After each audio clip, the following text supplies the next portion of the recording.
أعوذ بالله من الشيطان الرجيم. بسم الله الرحمن الرحيم.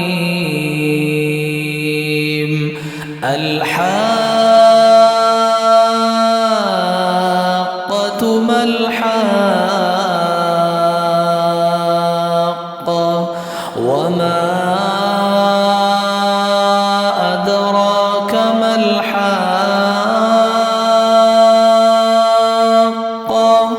كذبت ثمود وعاد بالقارعة فأما ثمود فأهلكوا بالطاغية وأما عاد فأهلكوا بريح صرصر عاتية سخرها عليهم 7 ليال و8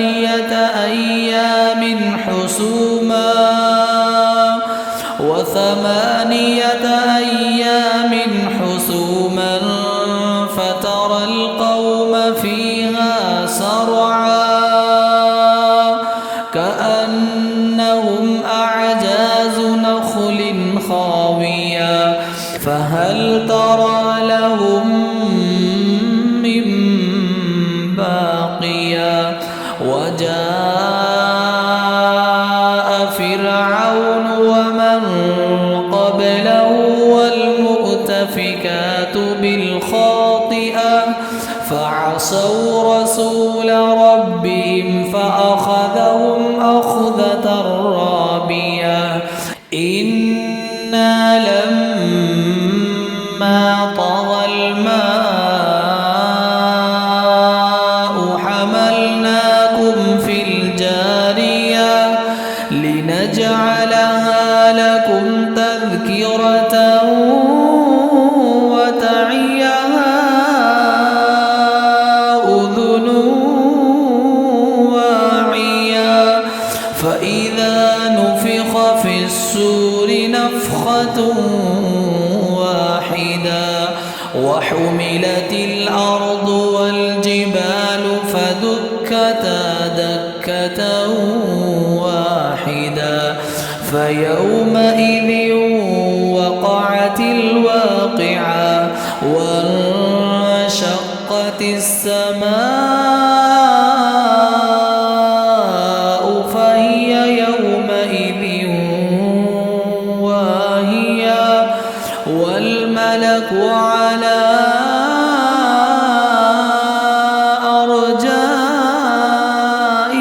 أرجائها ويحمل عرش ربك فوقهم يومئذ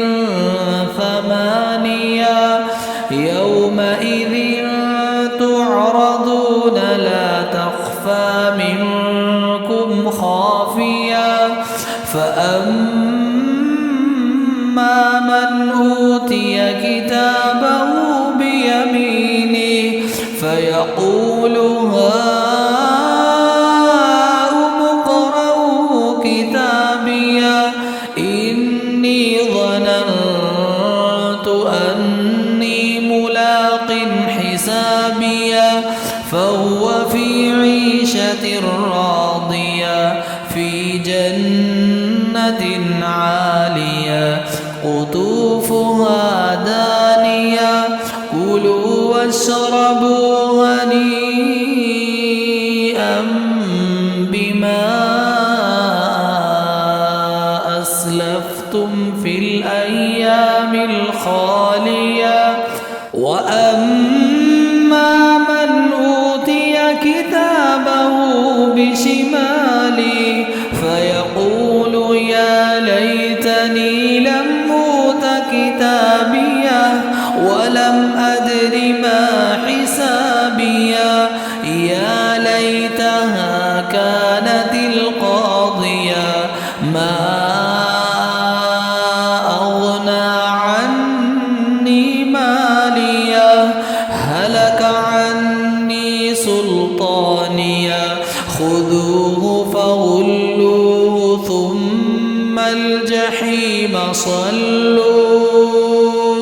ثم في سلسلة ذرعها 70 ذراعا فاسلكوه إنه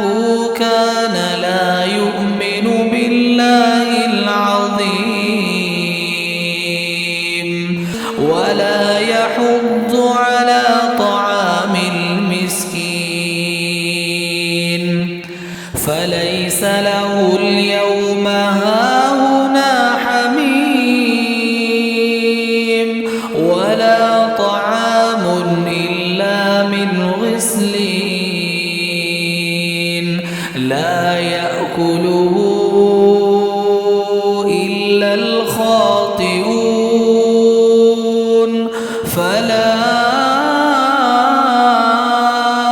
أقسم بما تبصرون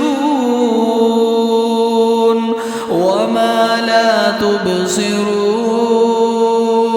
إنه لقول رسول كريم وما هو بقول شاعر قليلا ما تؤمنون ولا بقول كاهن قليلا ما تذكرون تنزيل من رب العالمين ولو تقول علينا بعض الأقاويل لأخذنا منه باليمين ثم لقطعنا منه الوتين فما منكم من أحد عنه حاجزين وإنه لتذكرة للمتقين وإنا لنعلم أن منكم مكذبين وإنه لحسرة على الكافرين وإنه لحق اليقين فسبح باسم ربك العظيم.